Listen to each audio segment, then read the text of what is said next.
আজ ১৬ই ফেব্রুয়ারি ২০১৪, ৪ ফাল্গুন ১৪২০ বঙ্গাব্দ, বসন্তকাল। ফাল্গুনের সকালবেলায় সবুজ পাতায় আলোর নাচন দেখে খুব ভালো লাগা থেকেই তো মানুষের মন আর প্রকৃতি একসঙ্গে গেয়ে ওঠে। আহা, কি আনন্দ আকাশে বাতাসে!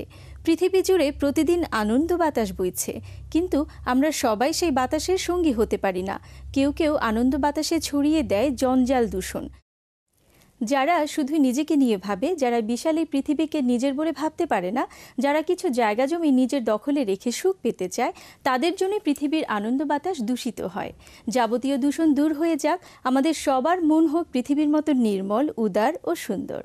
দর্শক, আজ সারেংবউ সংসপ্তক উপন্যাসের রচয়িতা, সাহিত্যিক, সাংবাদিক এবং বুদ্ধিজীবী শহীদুল্লাহ কায়সারের জন্মদিবস এবং বাংলাদেশের মুক্তিযুদ্ধের সময় মুক্তিবাহিনী ও সেনাবাহিনীর প্রধান সেনাপতি জেনারেল আতাউল গনি ওসমানীর মৃত্যু দিবস। দুজনকেই অকৃত্রিম শ্রদ্ধা ও স্মরণে রেখে শুরু করছি আজকে দিন প্রতিদিন। আজ দিন প্রতিদিনে রয়েছে আজ কোথায় কি, হাসি মুখ, জানেন হয়তো, চিরসুন্দর, অবসরে, স্বাস্থ্য কথন, আজকের বাংলা ভিশন এবং সবশেষে আনন্দ আড্ডা। আমাদের আনন্দ আড্ডার আজকের অতিথি সময় প্রকাশনীর প্রকাশক ফরিদ আহমেদ। চলুন পরিচিত হয়ে আমাদের আজকের অতিথির সাথে। ভাইয়া, কেমন আছেন? জি, ভালো আছি। আপনার প্রকাশনী থেকে এবার বেশ কয়েকটি বই বের হয়েছে আমাদের বই মেলায়, সে সম্পর্কে জানবো এবং মেলার সার্বিক পরিস্থিতি সম্পর্কে আপনার কাছে জানতে চাইব। তবে তার আগে রয়েছে আমাদের কিছু নিয়মিত পরিবেশনা। আজ বাংলাদেশ শিল্পকলা একাডেমির জাতীয় নাট্যশালার মূল থিয়েটার হলে রয়েছে লোকনাট্যদল সিদ্ধেশ্বরীর পরিবেশনায় নাটক কঞ্জুস। একাডেমির এক্সপেরিমেন্টাল থিয়েটার হলে রয়েছে থিয়েটার প্রাঙ্গণে মোড়ের পরিবেশনায় নাটক শেষের কবিতা। একাডেমির স্টুডিও থিয়েটার হলে রয়েছে নাট্যধারার পরিবেশনায় নাটক আয়না বিবির পালা। আজ ধানমন্ডির গ্যালারি চিত্রকে চলছে বাংলাদেশের ১৫ জন এবং জাপানের ৫ জন চিত্রশিল্পীর চিত্রকর্ম নিয়ে জাপান বাংলাদেশ আর্ট এক্সিবিশন শীর্ষক চিত্র প্রদর্শনী। প্রদর্শনী চলবে ২৩ ফেব্রুয়ারি ২০১৪ পর্যন্ত। সময় প্রতিদিন সকাল ১০টা থেকে রাত ৮টা পর্যন্ত। আলিয়াস প্রসেস দ্য ঢাকার জুম গ্যালারিতে চলছে সামিট দাসের concept of speech and Tagore শীর্ষক একক আলোকচিত্র প্রদর্শনী। চলবে ১৮ ফেব্রুয়ারি পর্যন্ত। জীবনের নানা জটিলতায় আমরা অনেকেই হাসতে ভুলে গেছি। প্রাণখোলা হাসিতে মেতে উঠি না যেন কতদিন। তাছাড়া হাসবার মতো অনুষঙ্গ তো তেমন নেই, কিন্তু হাসি যে সর্বরোগের মহৌষধ। দর্শক, আপনাদের জন্য আমাদের এবারের আয়োজন হাসি মুখ। এক বৈধ পাসপোর্টধারী পিঁপড়া বর্ডার ক্রস করছে এক হাতিকে নিয়ে। পাশ থেকে এক লোক বলল, কে যায়? পিঁপড়া বলে, জি আমি পিঁপড়া। তা তো দেখতেই পাচ্ছি, তো সাথে ওইটা কে? আপনাকে জ্বালাকে একটা খাওয়ানো নিয়ে দিতে পারুম না।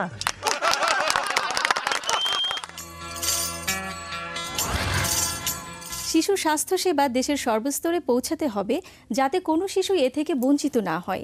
এই মূল মন্ত্রকে সামনে রেখে ১৯৬৮ সালে প্রতিষ্ঠিত হয় ঢাকা শিশু হাসপাতাল। প্রথমে ঢাকা শিশু হাসপাতালের অবস্থান ছিল ধানমন্ডি ৩২ নম্বর সড়কে। পরবর্তীতে ১৯৭৬ সালে সরকারি এই হাসপাতালটি স্থানান্তরিত হয়। জেনে নিন বর্তমান তথ্য। ঢাকা শিশু হাসপাতাল ঢাকা শেরেবাংলা নগরে শ্যামলী বাস স্ট্যান্ডের ২০ থেকে ৩০ গজ পূর্ব দিকে, শিশু মেলার পূর্বে এবং জাতীয় অর্থোপেডিক হাসপাতাল ও পুনর্বাসন কেন্দ্রের পশ্চিম পাশে এটি অবস্থিত। টিকিট মূল্য বহির্বিভাগের জন্য ২০ টাকা এবং জরুরি বিভাগের জন্য ৫০ টাকা। ফোন ৮১১৬০৬১ থেকে ৬২ পর্যন্ত, ৮১১৪৫৭১ থেকে ৭২ পর্যন্ত। সুপ্রিয় দর্শক, আজকে চিরসুন্দর পর্বে আপনাদের জন্য রয়েছে বাংলা ভিশন আর্কাইভ থেকে একটি গান।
দর্শক, আজকে দিনের অবসরটা কিভাবে কাটাবেন? যদি কোনো পরিকল্পনা না থাকে তাহলে আজকে দিনের অবসরটা কাটাতে পারেন বিখ্যাত কোনো চলচ্চিত্র উপভোগের মাধ্যমে। আজ তেমনই একটি চলচ্চিত্র সম্পর্কে জানাচ্ছি। আমার মনে হয় সর্বেশ্বরবাদ এর খোঁজ বড় জটিল বাবু মশাই। এই দেখা দেয় আবার পরক্ষণেই হারিয়ে যায়। ঢালিউড ও টালিউড দুই বাংলার যৌথ প্রযোজনায় নির্মিত চলচ্চিত্র মনের মানুষ।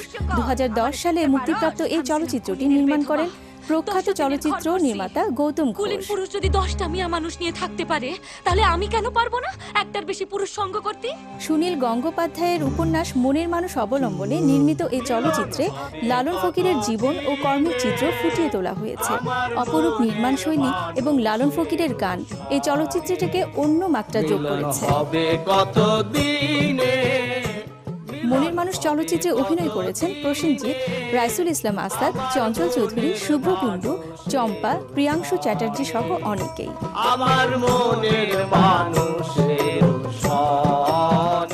প্রিয় দর্শক, আজকের অবসরে মনের মানুষ চলচ্চিত্র সংগ্রহ করে দেখতে পারেন। যাদের বয়স 40-এর ওপরে, যাদের শরীরে বাত আছে, যারা কোনো দুর্ঘটনায় শরীরে ব্যথা পেয়েছেন, তাদের শরীরটা মাঝে মাঝে ম্যাজ করে। যাদের শরীরে মাঝে মাঝেই ব্যথা হয় তারা রাতের খাবার রাত 8টা থেকে 9টার মধ্যে খেয়ে নেবেন। গিটে ব্যথা, বাতের ব্যথা ইত্যাদিকে একটু নিয়ন্ত্রণে রাখতে হলে রাতের বেলায় আমিষ জাতীয় খাবার খাওয়া যাবে না। রাতের বেলা একটু শুকনো খাবার খাওয়াই ভালো। মনে রাখবেন, শরীর যত হালকা থাকবে ব্যথাও তত কম হবে। প্রিয় দর্শক, আজ বাংলা ভিশনের পর্দায় আপনাদের জন্য রয়েছে সকাল 11টা 5 মিনিটে সরাসরি আড্ডার অনুষ্ঠান সকালবেলার রোদ্দুর। প্রযোজনা আরিফ হোসেন। মানে যা বল আপনি ঠিক তার উল্টাটা করেন। বিষয়টা তা না, আমার ভিতরটা জানতে। দুপুর 1টা 5 মিনিটে পূর্ণদৈর্ঘ্য বাংলা চলচ্চিত্র। পরের ব্যাগ চুরি করে ভাগছিলি? এই ব্যাগ কার? আমার। এই চোরটা আপনার ব্যাগ চুরি করে ভাগছিল। নতুন বই, প্রিয় লেখক আর পাঠকের খবর জানতে চোখ রাখুন প্রতিদিনের বইমেলা অনুষ্ঠানে। মাহিদুল ইসলামের উপস্থাপনায়, ফজলুল হক আকাশ ও মামুন খানের প্রযোজনায় প্রতিদিনের বইমেলা সরাসরি দেখবেন আজ বিকেল 5টা 20 মিনিটে। সন্ধ্যা 6টা 5 মিনিটে স্কুল এবং কলেজ বিষয়ক অনুষ্ঠান এবং ক্লাসের বাইরে। প্রযোজনা রফিকুল ইসলাম ফারুকী। আজ সন্ধ্যা 6টা 30 মিনিটে দরিদ্র জনগোষ্ঠীর অর্থনৈতিক ও জীবনমান উন্নয়নে পল্লী কর্ম সহায়ক ফাউন্ডেশনের বিশেষ অনুষ্ঠান উন্নয়নে PKSF। প্রযোজনা আরিফ হোসেন। রাত 8টা 15 মিনিটে ধারাবাহিক নাটক $10 মিলিয়ন। রচনা রাজিবুল ইসলাম রাজীব, পরিচালনা রায়হান খান। আমি দূর থেকে আপনাকে দেখছিলাম। রাত 9টা 5 মিনিটে ধারাবাহিক নাটক এলেবেলে। রচনা ও পরিচালনা বদরুল আনাম সৌদ। আজ রাত 11টা 25 মিনিটে বিশেষ সঙ্গীতানুষ্ঠান সুরের শব্দজাল। প্রযোজনা নাহিদ আহমেদ বিপ্লব ও সাজ্জাদ হুসাইন। দর্শক, এছাড়াও সকাল 7টা 30 মিনিট, সকাল 10টা, বেলা 11টা, দুপুর 12টা, 2টা, বিকেল 4টা, 5টা, সন্ধ্যা 7টা 30 মিনিট, রাত 10টা 30 মিনিট এবং রাত 1:30টায় দেখুন বাংলা ভিশন সংবাদ।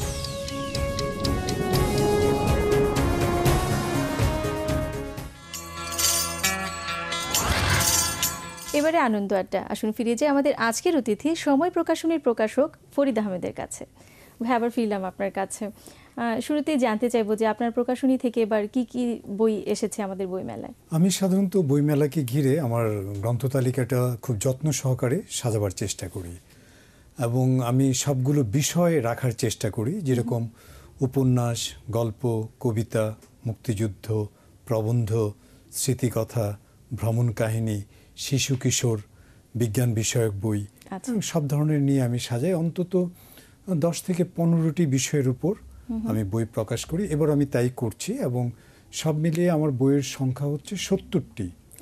তার মধ্যে 60টি বই হচ্ছে নিয়মিত বই আমার, গল্প, উপন্যাস, স্মৃতিকথা, ভ্রমণ কাহিনী, মুক্তিযুদ্ধ, এগুলো নিয়ে। আর বিশেষ 10টি বই আছে শুধুমাত্র শিশুদের জন্য, একেবারে যারা সবে মাত্র পড়তে শিখেছে, যারা যুক্তাক্ষর শিখেনি, কিংবা যারা ছবির প্রতি বেশি আগ্রহ, তাদেরকে পড়ার প্রতি মনোযোগী করার জন্যে ছবি সহ বই, এই ধরনের 10টি বই। তো এরকম সব মিলিয়ে এখন 70টি হচ্ছে আমার বইয়ের সংখ্যা। আচ্ছা, আপনার এই শিশুদের জন্য যে 10টি বই করেছেন, এটি খুব ব্যতিক্রমধর্মী একটি উদ্যোগ। তো হঠাৎ করে এই ধারণাটা মাথায় কিভাবে আসলো একটু জানতে চাইবো। শিশুদের জন্য আমরা সবসময় বই করি। আমাদের আসলে শিশুদের জন্য বই করার কিছু জটিলতা আছে। যেরকম আমরা যদি সেই ইউনিসেফের আন্তর্জাতিক সনদ দেখি, তাহলে বাংলাদেশে বা সারা বিশ্বে শিশুরা হচ্ছে 18 বছর বয়স পর্যন্ত। কিন্তু আসলে 18 বছর বয়স পর্যন্ত যে পাঠক আমাদের দেশে, যদি আমরা 5 বছর বা 4 বছর থেকে পাঠক ধরি, তাহলে 4 বছর থেকে 18 বছর এই বয়সের পাঠকদের রুচি কিন্তু অনেক রকমের পরিবর্তন হয়। হ্যাঁ, 4-5 বছরের যেসব বাচ্চা, তাদের জন্য এক ধরনের বই। আরেকটু যারা কিশোর, যারা 6, 7, 8-এ পড়ে, তারা কিন্তু এক ধরনের অ্যাডভেঞ্চার প্রিয় বই পড়তে ভালোবাসে। আর যারা ইন্টারমিডিয়েটে পড়ছে বা এসএসসি পরীক্ষা দিয়েছে, অর্থাৎ 16 থেকে 18, তারা কিন্তু এই যে বিজ্ঞান কল্পকাহিনীর বইগুলো, হ্যাঁ, এগুলো তাদের খুব পছন্দ।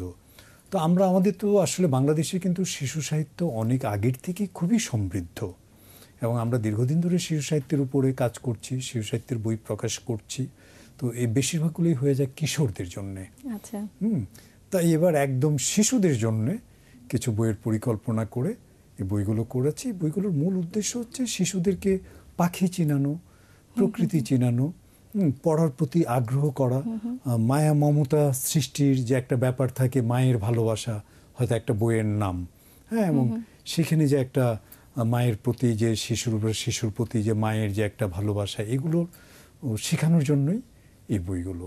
দুটো কাজ হবে। একটা হচ্ছে বইয়ের প্রতি তাদের পাঠের আগ্রহটা, ছবি দেখার প্রতি আগ্রহটা, ছবি আঁকার প্রতি আগ্রহ। আরেকটা হচ্ছে যে এর মধ্যেই পারিপার্শ্বিক সমস্ত কিছু সম্পর্কে তাদেরকে কিছুটা ধারণা দেওয়া। বা খুব ভালো একটি উদ্যোগ, জেনে খুব ভালো লাগলো। একটু জানতে চাইবো যে মেলা তো মাঝামাঝি সময় এসে গেছে, তো সার্বিকভাবে মেলার কি পরিস্থিতি? এবারের বইমেলাটাকে আমি বলি যে আমাদের শুরু। আমরা যদি অনেক বছর ধরে বইমেলা করছি, বাংলা একাডেমি অফিসিয়ালি এই বইমেলাটি পরিচালনা করছে প্রায় 29 বছর বা 30 বছর হয়ে গেল। আমি নিজেও এর আগে 24টি বইমেলা অংশগ্রহণ করেছি, এটা আমার 25তম বইমেলা। কিন্তু তারপরও আমি বলবো যে এবার আমাদের নতুন করে শুরু করতে হচ্ছে, কারণ সবাই জানে, আপনারাও জানেন যে স্থান পরিবর্তন হয়ে গেছে। সুতরাং আগে যে বইমেলার পরিবেশ ছিল, আগের বইমেলাটা যেভাবে পরিচালিত হতো, এবারের বইমেলাটি সেভাবে দেখা যাবে না। এবারের বইমেলাটি একটু ভিন্ন কিন্তু, কারণ আগের বইমেলার দর্শক পাঠকরা সবার একেবারে মুখস্থ ছিল বাংলা একাডেমি। সবাই চোখ বন্ধ করে বাংলা একাডেমি ঢুকে যেত, এবং বাংলা একাডেমি যেহেতু একটা প্রাচীর দিয়ে ঘেরা একটি স্থান, এবং এই স্থানের মধ্যেই সবগুলো স্টল ছড়িয়ে ছিটিয়ে ছিল, এবং বাংলা একাডেমির কিছু কিছু জায়গা ছিল যেখানে দাঁড়ালে সব মেলার পুরোটা দেখা যেত, অর্থাৎ আমাদের একদম দৃষ্টি সীমানার মধ্যে পড়তো। আর এখন যেখানে গেছে মেলাটা, স্থানটি অনেক বড়। এটা হচ্ছে পাঠক বা ক্রেতা, যারা ক্রেতাদের জন্য বা দর্শক যদি বলি, তাদের জন্য খুবই সুবিধা, অনেক ঘোরার জন্য, হাঁটার জন্য। ক্রেতা যারা, তাদের জন্য সুবিধা যে স্টলের সামনে তারা দাঁড়িয়ে একটা বইকে উল্টে পাল্টে দেখার একটা সুযোগ পাচ্ছে, সময় নেই, দেখতে পাচ্ছে, ধাক্কাধাক্কি নেই, ভিড়ের ইটি নেই। এই জিনিসগুলো এখানে আছে, কিন্তু নতুন হওয়ার ফলে কিছু বিড়ম্বনাও আছে। সেরকম হচ্ছে যে পরিসরটা বড় হওয়ার ফলে আমাদের দর্শক ক্রেতারা কিন্তু অনেক সময় অর্ধেক মেলা ঘুরে চলে আসছেন। মেলাটা কিন্তু অনেকগুলো রো তৈরি করে খোপ খোপ করে মেলাটাকে করা হয়েছে। তো এখানে আমাদেরও কিছুটা হয়তো ত্রুটি আছে, যে আমরা হয়তো মেলাটিকে ওইভাবে সাজাতে পারিনি যে গেট দিয়ে ঢোকার সাথে সাথে দর্শকের চোখের সামনে পুরো মেলাটা উপস্থাপিত হবে। এটা হয়তো আমাদেরকে আরেকটু পরিকল্পিতভাবে স্টলগুলো সজ্জা করতে হবে। এবার একটু জানতে চাইবো যে শুধু যে 21শে বইমেলা তা কিন্তু না, এছাড়াও কিন্তু আমাদের দেশের বাইরেও যে বিভিন্ন বইমেলা হচ্ছে, আমাদের দেশের প্রকাশনীগুলো কিন্তু সেখানেও অংশগ্রহণ করছে। তো সেখানে কেমন সাড়া পাচ্ছেন আপনারা? দেশের বাইরে কিন্তু বিভিন্ন ধরনের মেলা আছে। কিছু মেলা আছে যার আয়োজক হচ্ছে বিদেশিরা, আন্তর্জাতিক বইমেলা। সেগুলোতে যে আমাদের দেশের প্রকাশকরা যাচ্ছে না তা না, খুব কম যাচ্ছে, কারণ আমাদের ভাষার বাধ্যবাধকতা থাকায় সেখানে হয়তো ইংরেজি ভাষার বই ছাড়া অন্য বইয়ের খুব একটা চাহিদা নেই। তবে আমরা আমাদের বাংলা ভাষাভাষীদের জন্যই সারা বিশ্বে অনেকগুলো বইমেলা হয়, এবং এই যে বইমেলাগুলো হয় যেখানে বাংলা ভাষাভাষী লোক একটু বেশি আছে, যেরকম নিউ ইয়র্কে হয়, কানাডার টরেন্টোতে হয়, ইউকে লন্ডনে হয়, অস্ট্রেলিয়াতে হয়। তো আমি নিজেও লন্ডন, টরেন্টো, নিউ ইয়র্কের এসব বইমেলাতে আমিও অংশগ্রহণ করেছি। এই বইমেলাগুলো যে আমরা বাণিজ্যের জন্য যাই তা না, আমরা যাই বইমেলাগুলোতে মূলত আমাদের যেসব বাঙালিরা আছে তাদের কাছে আমাদের এটাকে এক ধরনের প্রমোশনাল একটা কাজ করার জন্য আমরা যাই, যে আমাদের প্রকাশনা, আমাদের লেখক তাদেরকে পরিচিত করা এবং বাঙালি যারা আছেন তাদেরকে বাংলা বইয়ের প্রতি একটু আকৃষ্ট করা। তবে বাণিজ্যিকভাবেও আমরা দেশের বাইরে বইমেলা করছি। আমাদের যে বাংলাদেশ জ্ঞান ও সৃজনশীল প্রকাশক সমিতি, সেটার নির্বাহী পরিচালক আমি ছিলাম। তখন আমি প্রথম শুরু করি কলকাতায় বাংলাদেশ বইমেলা 2011 সালে, এবং সেটা এখনো চলছে, 3 বছর ধরে হলো, 13 সাল পর্যন্ত হলো, 14 সালও হয়তো হবে। তো এটা হচ্ছে আমাদের আয়োজনে, আমরা আমাদের যে প্রকাশনা প্রতিষ্ঠানটি, প্রকাশনা সংস্থাটি আছে, অ্যাসোসিয়েশন, সেই সমিতির উদ্যোগে এবং ওইখানে আমাদের বাংলাদেশ উপদূতাবাস যে আছে তাদের ব্যবস্থাপনায় কলকাতাতে আমরা এই বইমেলাটির আয়োজন করি। শুধুমাত্র বাংলাদেশের প্রকাশকরা সেই বইমেলায় অংশগ্রহণ করে, শুধুমাত্র বাংলাদেশের বই বিক্রি হয় এবং বিপুল পরিমাণ সাড়া পাই আমরা। এবং এই বইমেলাটি দেশের বাইরে একটি বাণিজ্য সফল বইমেলা। নতুন কেউ যদি প্রকাশনী শিল্পের সাথে জড়িত হতে চায়, নিজেকে জড়িত করতে চায়, তাদের জন্য আপনার উপদেশ কি থাকবে? যদি প্রকাশক হতে চায়, যদি নয়, আমি আমন্ত্রণ করব, আমি উৎসাহিত করব যে আমাদের আরও অনেক শিক্ষিত প্রকাশকের প্রয়োজন। তার কারণ আমাদের দেশে প্রকাশনা ব্যবসাটি বংশ পরস্পরায় চলে এসেছে দীর্ঘদিন ধরে। বাবার ছিল, ছেলে হয়েছে, ছেলের থেকে তার ছেলে হয়েছে। নতুন খুব উদ্যোগী এবং শিক্ষিত জেনারেশনের প্রবেশ দরকার এখানে। গত 10 বছরে বা অনেক তরুণ শিক্ষিত ছেলেমেয়েরা এসেছে প্রকাশনায়, তো এদের আরও বেশি বেশি আসা দরকার। এবং আমাদের প্রকাশনায় কিন্তু নারী উদ্যোক্তা খুবই কম, এই সংখ্যাটাও বৃদ্ধি পাওয়া দরকার।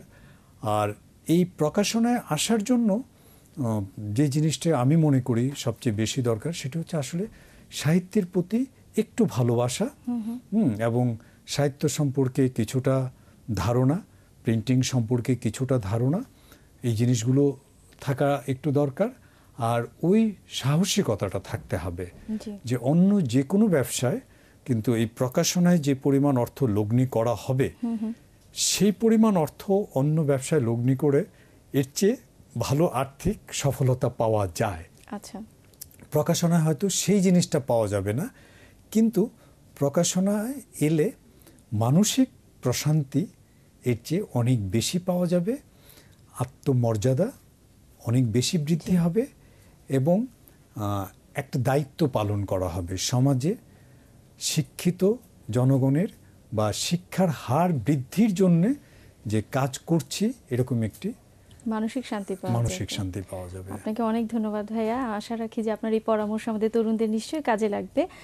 আমরা অনুষ্ঠানের একেবারে শেষে চলে এসেছি। সব শেষে আমাদের 21শে বইমেলা নিয়ে পাঠকদের উদ্দেশ্যে যদি কিছু বলেন। আমি সবসময় যেটা বলি যে আসলে 21শের বইমেলাটি কিন্তু একটি শুধুমাত্র বাণিজ্যিক বইমেলা নয়। এই বইমেলাটি আমরা হৃদয়ে ধারণ করি আমাদের ভাষা আন্দোলনের শহীদদের প্রতি শ্রদ্ধা, এটা আমাদের ভাষার প্রতি যে ভালোবাসা, সেটার থেকেই এই বইমেলাটির সৃষ্টি হয়েছে। বাংলা ভাষাকে সমৃদ্ধ করা, বাংলা ভাষার প্রতি আরও বেশি রকমের ভালোবাসা প্রদর্শন করা, বাংলা ভাষা চর্চা করার জন্য এই বইমেলাটি আমাদের অগ্রণী ভূমিকা পালন করছে। এই বইমেলায় এসে বই কিনতে হবে এরকম কোনো কথা নেই, এরকম আমি কাউকে বলি না, কিন্তু আমি বলি যে আপনাদেরকে এই বইমেলায় আসতে হবে, আপনারা বেশি বেশি করে আসুন এবং আমাদের বাংলা ভাষায় কী সব কাজ হচ্ছে, আমাদের সাহিত্য নিয়ে কী কাজ হচ্ছে, এগুলো আপনারা একটু দেখুন। সুতরাং আমি সবাইকে আমন্ত্রণ করি বইমেলায় আসার জন্যে। অনেক ধন্যবাদ ভাইয়া, আপনি সকালবেলা এসে আমাদের সময় দিয়েছেন, আপনাকে অনেক ধন্যবাদ। আপনাকে এবং বাংলা ভিশনের সকল দর্শককে অনেক ধন্যবাদ। প্রিয় দর্শক, এতক্ষণ কথা হচ্ছিল অতিথির সাথে, এবার সময় হলো বিদায় নেবার। আমরা আপনাদের মতামত আর ইচ্ছের প্রতিফলন ঘটাতে চাই এই অনুষ্ঠানে। মতামত আর ইচ্ছের কথা জানাতে আমাদের কাছে লিখুন এই ঠিকানায়। প্রযোজক দিন প্রতিদিন, Bangla Vision, Noor Tower 110, Birottom CR Dutta Road, Dhaka 1205, phone 963203 থেকে 4 পর্যন্ত। আমাদের ইমেল করতে পারেন এই অ্যাড্রেসে dinprotidin@banglavision.tv। দর্শক, রবীন্দ্রনাথ ঠাকুরের একটি উক্তি বলে বিদায় নেব আজ। তিনি বলেছেন, আমি যদি শক্তি অর্জন না করি, অন্যে আমার প্রাপ্যগুলো অধিকার করবে। আপনারা ভালো থাকুন, সুন্দর থাকুন। আজ সারাটা দিন সবার জন্য শুভ হোক।